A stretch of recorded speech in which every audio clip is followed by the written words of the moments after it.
Alright, good morning. Let's continue on the lecture of Laplace for linear time invariant system, okay?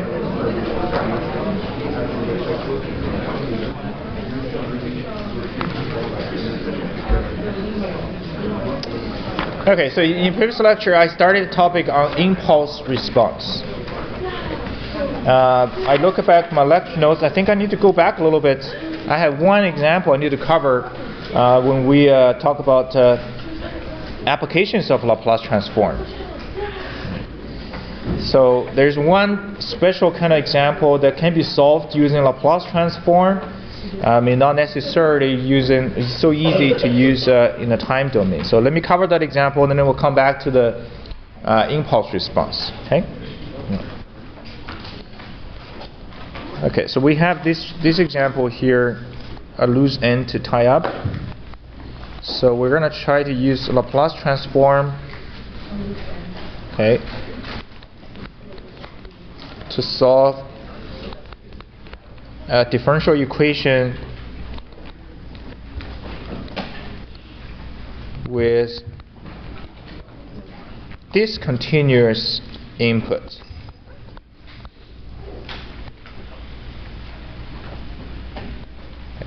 So let's look at this case here. How can we use Laplace to solve a differential equation with discontinuous input? This is example here. So let's say we have a system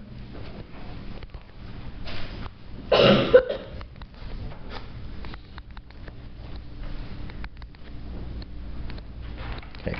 Suppose we have a system described by this differential equation.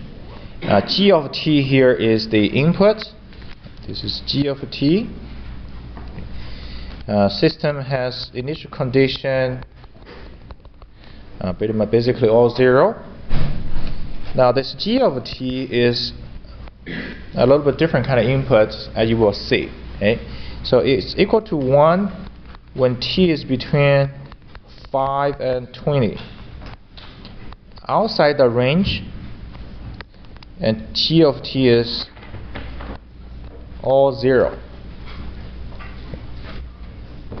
So if I plot this G of t out,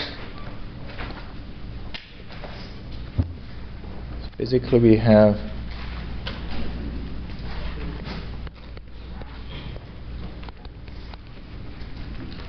this is our G of t. It's a box. Between 5 and 20, it's constantly 1. Outside the box, it's all 0. And that's the case we call that the system has a discontinuous input because it goes all the way jump up and then jump down, right? Yeah. Yes? Is that a 2 or is that? Where? The example, is that a 2y prime double prime or is that y double prime? 2. Yeah. 2y double prime, y prime plus 2y. Okay. So if you're going to solve this kind of differential equation, and if you try to solve it in time domain, it's doable. Okay. We try to show you after this one maybe, but it's very complicated. Okay. So let's take a look at how easy it's actually to solve it in using Laplace transform. Okay, remember we're solving for y of t, right? So what's y of t as a solution?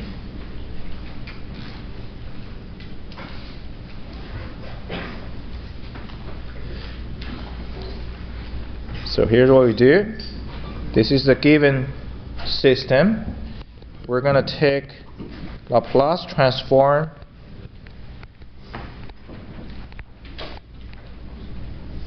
take Laplace transform of both sides of the equation, of the differential equation. Okay, so take it, both sides of the differential equation. So if I take Laplace transform of the left side, I have 3 terms. Basically, we're taking Laplace transform of each term. The first term is second order derivative. So you will make use of the property at here, right, to get its Laplace transform for first order, and you use this. Okay, so I think we have done this a few times already. So taking Laplace, so 2s square y of s minus 2s y of 0 2s y prime not 2s 2 times y prime of 0, and then plus s times y of s minus y of 0. So that's the Laplace transform for these two terms, and the other term is 2 capital Y of s. And the whole thing equal to g of s, Laplace transform of the input g of t. Alright, good. Left side, let's simplify, because initial condition has been given. This is all 0, right? All of these terms are 0. So your left side basically ends with just capital Y of s, 2s squared plus s, and then plus 2 equal to g of s. Okay. Remember, we're trying to solve for y of t, right? So we need an expression for capital Y of s, and then to do partial fraction expansion, use the table to get a solution. Okay. So now, what is the capital G of s then, right? So what's the Laplace transform of the input g of t? So let's go back to g of t here. Okay. So this g of t is 1 between 5 and 20, 0 elsewhere. And this is where you actually will make use of what we learned, that unit step function, okay, to write this g of t. So if you recall that, this is the box, right? When we do convolution, we have seen many boxes, like rectangular boxes like this. So for this box, if I use unit step function, it's essentially u of t minus 5 and then u of t minus 20, right? So if you subtract this, then you get this box. U of t minus 5 is this box, right? Unit step function. U of t minus 20 is this. So when you use this one, subtract this one here, you get the box here. Okay. Right, so this is your g of t here. Okay. So g of t, we're looking for its Laplace transform. Okay. So we're looking for Laplace transform here. So basically you're looking for Laplace transform of individually of these two. Okay.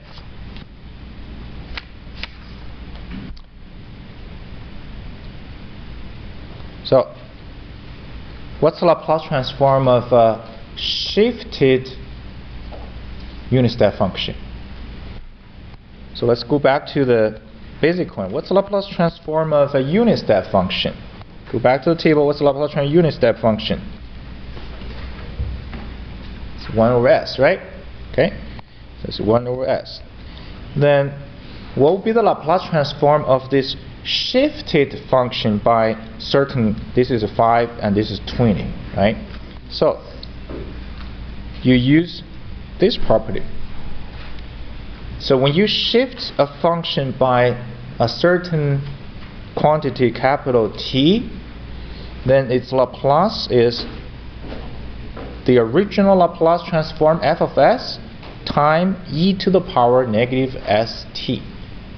So in this case, right, if I write this down here, so Laplace transform of a shifted one is equal to of this. Okay. Now you might wonder what is going on here. There's a u, there's u. So technically speaking, if I write it to be exactly the same, this one is basically the same as this, right? It's like a u of t minus phi times u of t minus phi. It's the same thing. Of course, it's redundant, right? But if you look at this, this is exactly in the format of this, right? Yeah.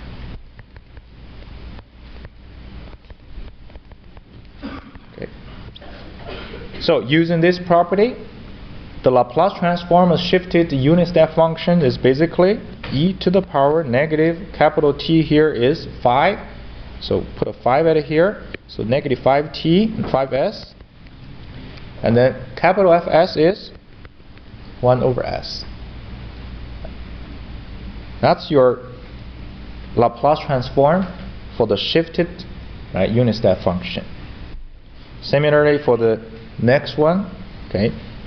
So I'll just write down the solution here now. So g of s equal to e to the power negative 5s 1 over s, and this one is e to the power negative 20s 1 over s. Okay. Or you can just write it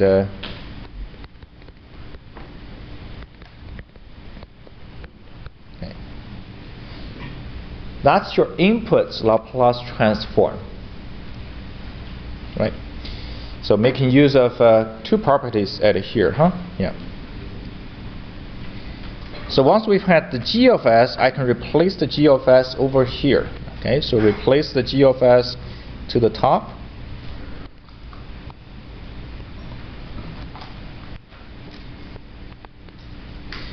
And then solve for capital Y of s. So what's y of s? Y of s is a g of s divided by the left side. Okay, so we get e to the power 5s e to the power 20s over s times 2s squared plus s plus 2. So this is the capital Y of s. This is definitely something new, right? When we had an expression for the y of s, we never have anything like an exponential s function in the expression. Okay. So as a matter of fact, okay, this is actually, if you learn control system, this is an distinction you should establish here. When you see a s function having e to the power negative 5 or 20 or whatever constant s in the expression, this basically means the corresponding time function must have what? Like the property showing here. When you see something like this in the s function, the corresponding time function must have delay. Okay, must have a delay here. Now, when you have this one here, that means this y here must have a delay in its solution. Okay, how much delay is determined by this power here. Okay. So how do I get now? Basically, the question is, I'm looking for the inverse Laplace of this y of s now to get y of t. So this is basically the next step. Okay. So how do we get this then, right? Okay. So we will make use again this property. Okay, make use this property again. This time is from the right side back into the left side. So given a function, s function looking like in this kind of format, and what will be the time function, basically using inverse Laplace. Okay. So here's the logic here. Okay, we're gonna consider this is 1 times this. Okay, 1 times this. Then I can consider my y of s. Okay, has two parts. One called this part, then times this. Okay, and this m of s set here is equal to 1 over s 2s squared and s plus 2. Right. So I'm not doing anything I'm not making any change to the solution y of s here. Okay. I'm just rewriting it into two parts. One part has no exponential term. Another part has the two exponential terms. Okay. So in other words, your y of s basically is m of s times this, and then m of s times this. Right? Yeah. So why we're doing this? Because you look at this property, right? You look at the property. When you have a s function times e to the power of a negative st, its inverse Laplace is what? You shift this small f by the capital T. Okay? So basically, over here, right, if we have m of t, which is the inverse Laplace of this. Okay, this somehow we got this one here, which we will, right? If you look at this one, m of s, you can definitely get its inverse Laplace by using the techniques that we have learned. But if we got this, suppose we have the m of t already, then the y of s, right? Then the y of s here, or not y of s now, so y of t. What's the inverse Laplace of the first term? It's m t, according to the property here. You delay that by, right, by 5. Okay, you delay that by 5, and of course times t minus 5. Okay, so that's the first one here. So if you have the m of t already, then the inverse of the first term, according to the property, is basically a delayed m by 5. The second one here, similarly, if I have m of t, then its inverse is just delayed by 20 now. Right. So that's the idea to get the y of t, right? And of course, we need to know what m of t is. And m of t is the inverse of that s function. Does logic flow? Right? Yes?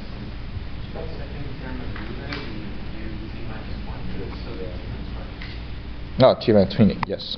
Good job. Yes.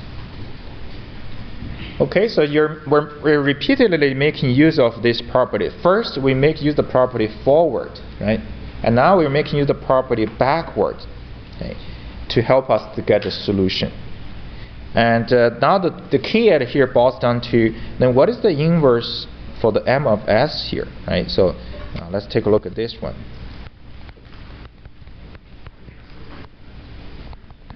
So what's the inverse Laplace of this particular s function? Okay. So this is the time you actually will reverse back to the three different cases, right? When you solve for inverse Laplace, or when you use the partial fraction expansion, there are three different cases, right? First case is when the roots, the denominator has distinct real roots. Second case is when the denominator has complex conjugate roots. Is that right? Yeah. And third case is when the denominator has repeated real roots. Okay? So in this case here, if you set the denominator to be 0, you get s equal to 0, that's fine. But this term, if you set it equal to 0, and you will find that the solution is a complex conjugate root. So the solution for this is a complex number. So then the partial fraction expansion for this one here, if you recall, it's going to be what? A over S, and then we keep this complex one as it is. Right? We keep it as it is. The numerator becomes, that's right. Okay. And then solving for ABC, the generic approach comparing coefficients. So putting these two together back again, compare coefficients of the numerator with the numerator 1 and here, and solve for ABC. Okay? Yeah. I'm not going to solve it here now. You can try yourself. But if you do solve it, okay, you get A equal to 1 over 5, B equal to negative 1 over 5, C equal to 5 over 6, 6 over 5. Okay. Once you get this, okay, it's not done yet. If you recall that the tricky part is actually the second part, right? So the second part, you have to do some manipulations in order to make use the table. In particular, it's these two formula here, right? How do I get the inverse of Laplace from here to here, right? So you can you try to write the second part as close as possible, actually the same format as these two. Then you can find its inverse. Okay? Yeah. Okay, so I'm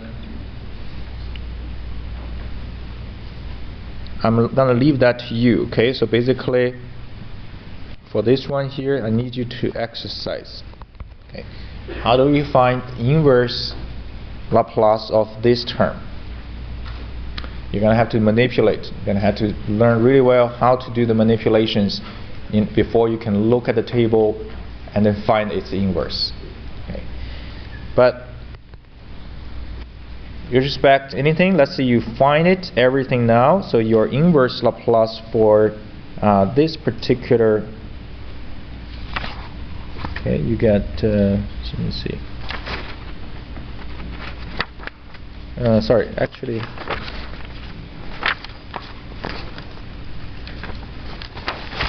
No, I'm looking at the wrong page. It's not right. This is 1/2. This is 1, and this is negative 1/2. Okay, yeah. I'm sure none of you have tested it, but anyway, so this is 1/2, negative 1, and negative 1/2. Okay, yeah. Okay, so what's m of t? M of t turned out to be a very long expression. So 1/2 minus 1/2 e to the power negative t over 4 cosine root 15 over 4 times t plus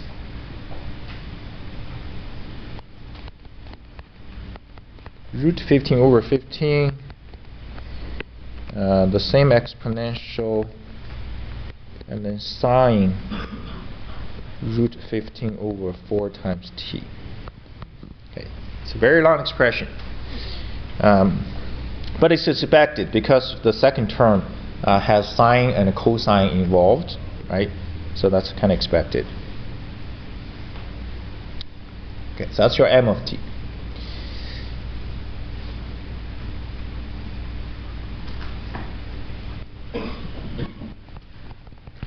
And then you write down the y of t, which is this at here. Okay?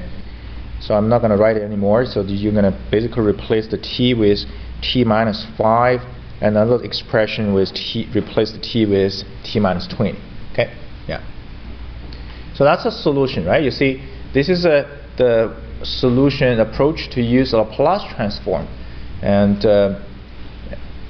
trust me, this is much easier than the calculation using the time domain approach. Okay. Now, how does it look like, right? So I want you to write it on yourself here. So first of all, let's establish the concept in your mind here. Okay. The first term is t minus 5 u of t minus 5. The second term is starting at what? The second term actually starting at t equal to 20, right? Okay, the second term. And this first term start at t equal to 5. Okay. Now, what about this m of t? If you look at the m of t here, okay, the m of t is 1/2 minus a big chunk at here. And within the second term, there is exponential associated with each one of the term. So as t goes to infinite, or as t goes to bigger and bigger, these two terms must go to 0. At the same time, of course, as going back to 0, and you do have what? The two oscillations constantly in presence, right? Yeah, so it basically, the second term will go to 0, but it will oscillate and go to 0, okay? Yeah.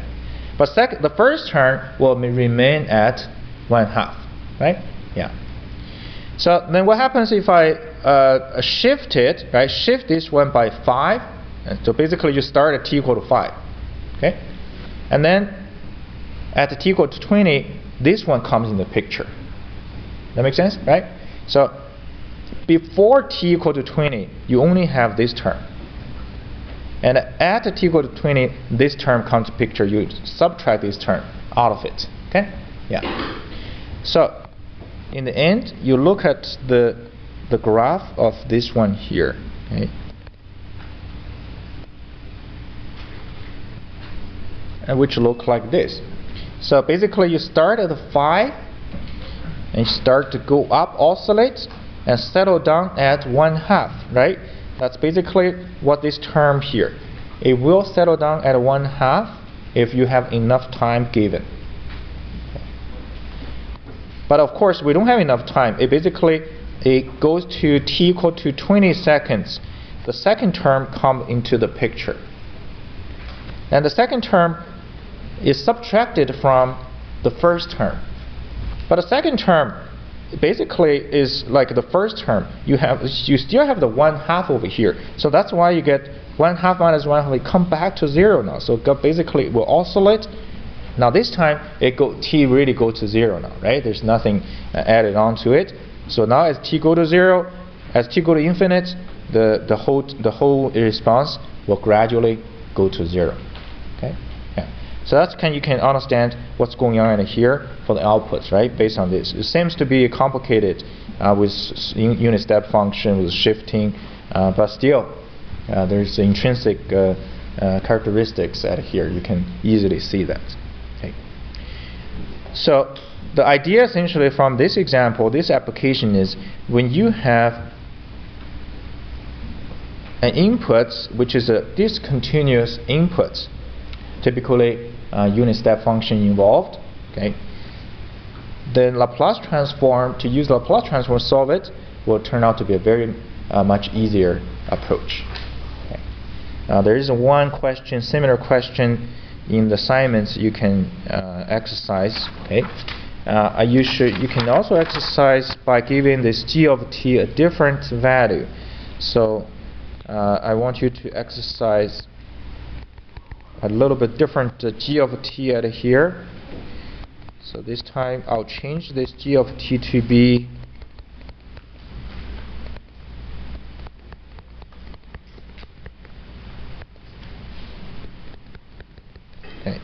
this. So if this is g of t, okay, then let's say we have a different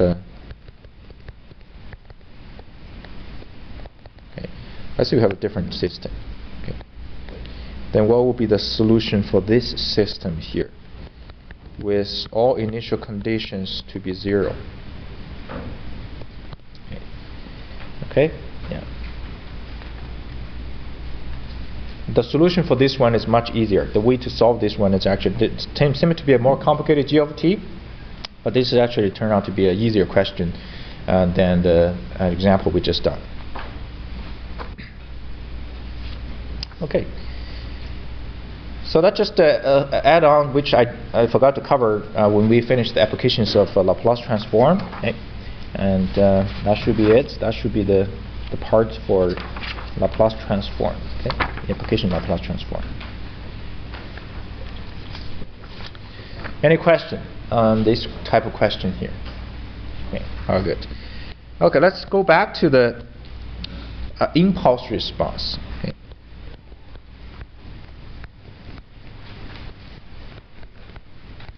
Let's go back to the impulse response and how we can get the impulse response from the transfer function, right?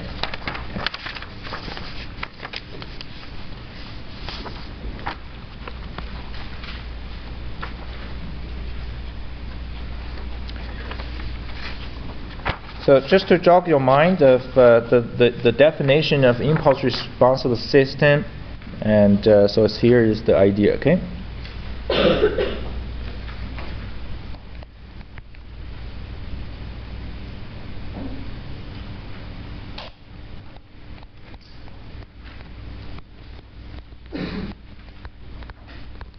Given input x of t, the corresponding output is y of t. Right? Then we can take Laplace transform, basically turn this t domain into the s domain. So we can change this whole system from t perspective. This is t domain. This is the s domain. Okay. And within s domain, the system can be represented using the so-called transfer function. Okay. So this h of s, right, is the so-called transfer function.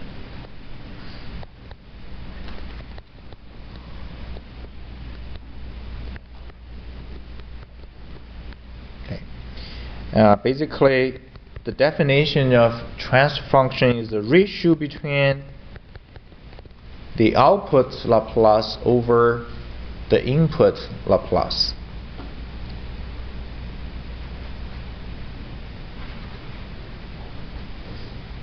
Okay. And then from here, right, and we have learned basically when x of t equal to delta t, an impulse signal, or the capital X of s equal to 1. So because its Laplace transform of an impulse signal is 1, right? And we have already learned that for this input, right, then the y of t, right, is the so-called impulse response.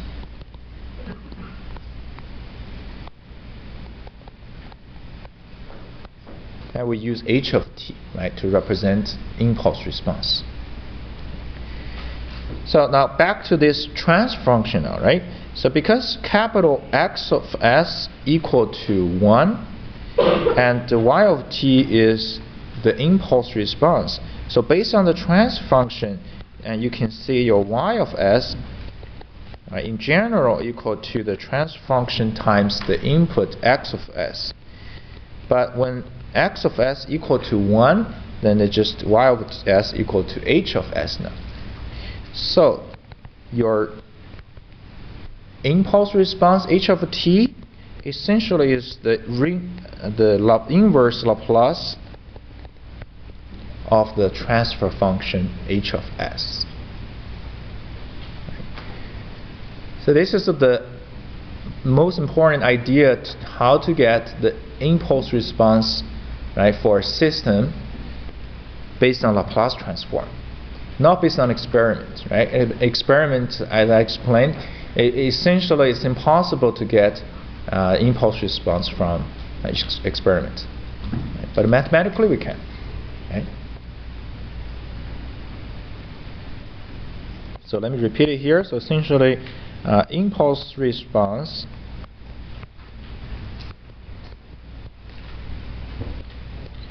is the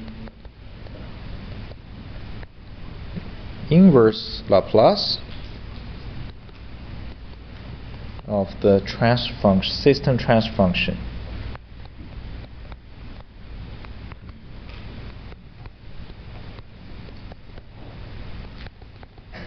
Okay. So this is my testing points, right? So if in the exam it said give you a system. One of the questions is, find the impulse response of the system. What do? First step, find the system transfer function. Second step, take inverse of that to get the impulse response. The second step, when you're taking inverse of plus, the three cases then you have to consider, right? So what are the three cases? Which cases does it fall into? How do I take the partial fraction expansion? And how do I get the inverse Laplace transform? Okay? Yeah. So let me show you an example here, okay?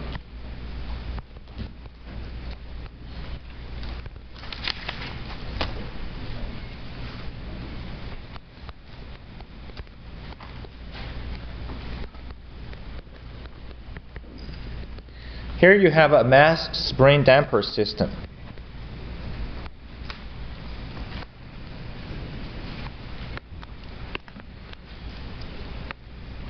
And the system is under an external force, F of t, with a displacement x at here. M equal to 1 kilogram, B equal to 4 Newton S per meter, and stiffness K equal to 4 Newton per meter. Initial condition 0. Initial velocity is 2 meters per second. Okay, so here's the system. Okay, very typical question. And basically, what is the transfer function? Second of all, what is the impulse response?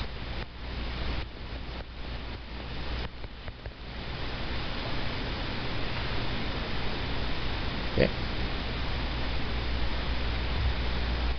A third part of the question could be basically find x of t, okay, when input is a unit step input. Now this is a very typical question. We're essentially combining all of the concepts here within this single question. As you can see, what are we combining here, right? Before we can solve it, we have a system that you need to model, because as you can see here, there's no differential equation, right? So you're given a simple mass spring damper system. So you need to come up with a differential equation to describe this system. And once you find the differential equation, and then transfer function, impulse response, and then the actual system response when the input is u of t. So the key at here is, okay, I know the confusion is always, what is the difference between impulse response and the actual response? They're different, right? They're different. Impulse response is when input is impulse signal. The actual response is when whatever the system input actually is. That's the actual response. Okay? So there are a lot of small concepts involved in this question here. Okay? So let's take a look at the solution for this question. We may not be able to finish, but let's start it. Okay? Yeah. First part, what is the transfer function? Okay.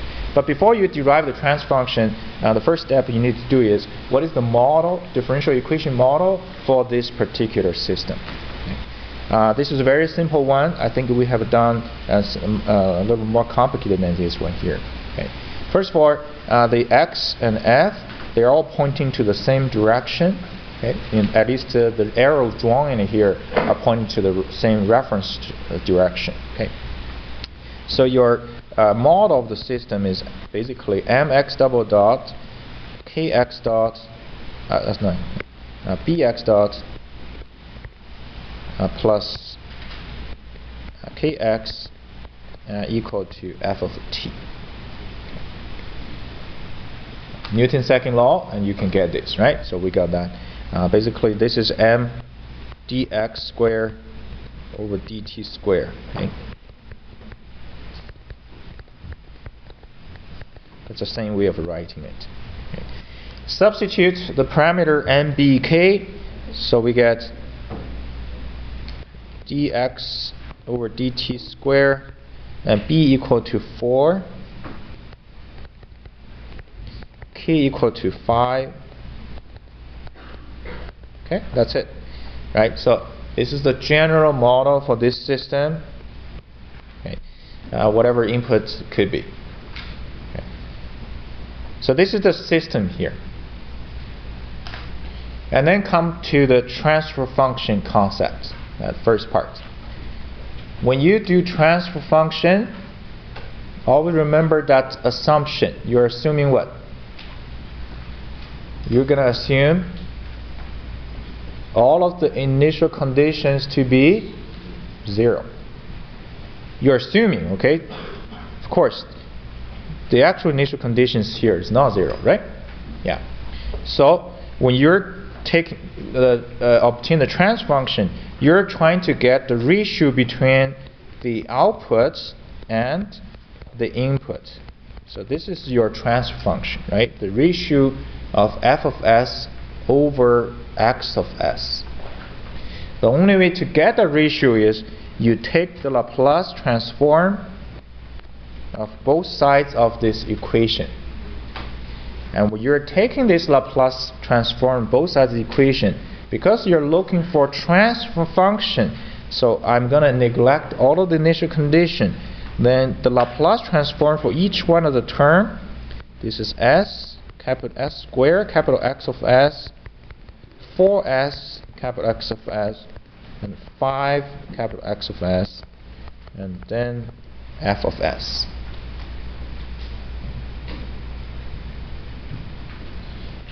Take out the common factor capital X of s, and then your transfer function is as simple as just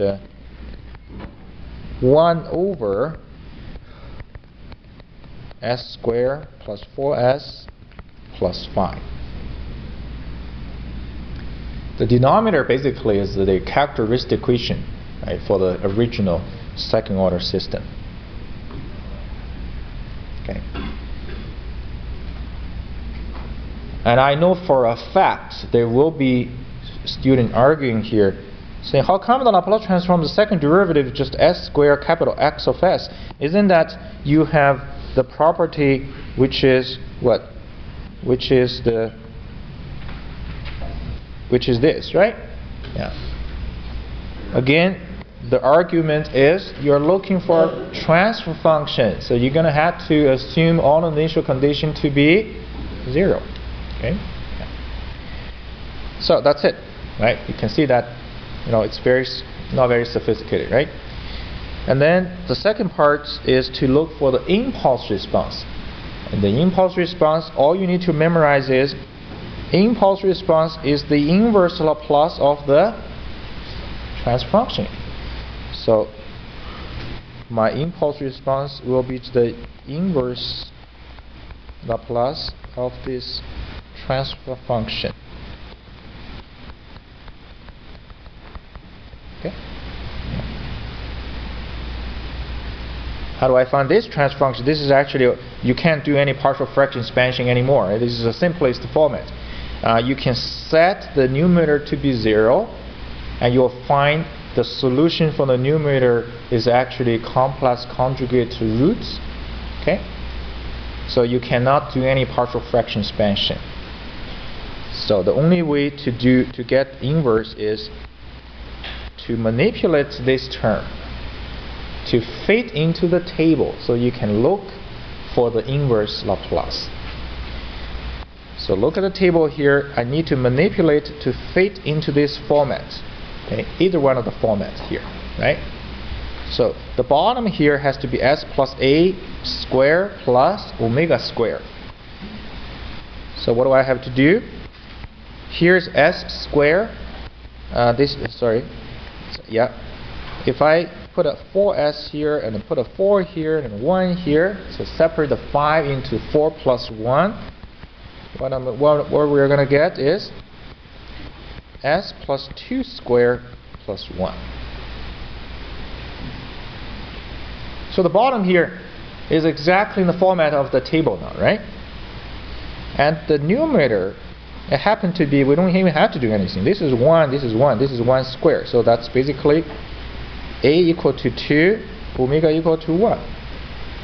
So the inverse of this equal to e to the power negative 2t and sine t. Now technically you time a u of t.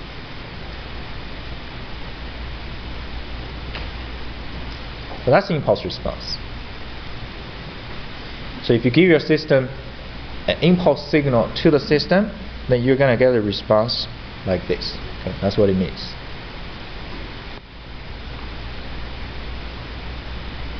Okay, so the first part, second part is done.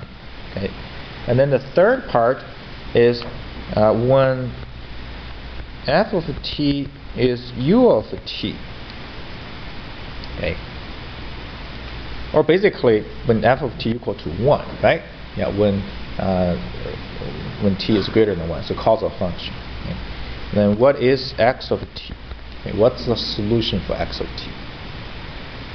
At the same time, don't forget the initial condition back to the picture now, right? The initial condition back to the picture. Because this time we're really solving for the system output, right? Okay? And actually I do have another shortcut here, but for now, right, you can solve this as it is. You know, I think we have solved this a few of examples now. So how do I solve this one here? Again, you're going to take Laplace of both sides of the equation again. But this time when you're taking Laplace, you're going to take the initial condition into this equation.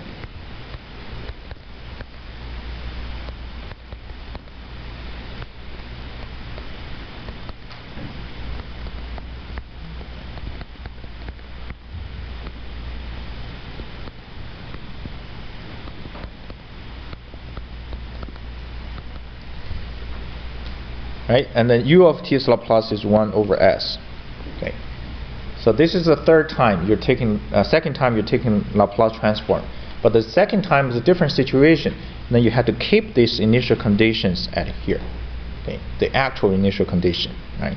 So substitute initial condition into this equation here. You get s squared plus 4s plus 5 capital X of s minus 2 equal to 1 over s. Okay. So from here you're going to try to solve for x of s. Okay, move the 2 to the other side. Okay. 2 plus 1 over s equal to 2s plus 1 over s. And then divided by this term here, we get 2s plus 1 over s times s squared plus 4s plus 5. So until this stage, I think the rest of the steps will be very similar to any other examples, right? Partial fraction expansion, manipulations, find the inverse. Okay, I'll quickly show you the results in the next lecture. Okay, any questions so far? Good? Okay.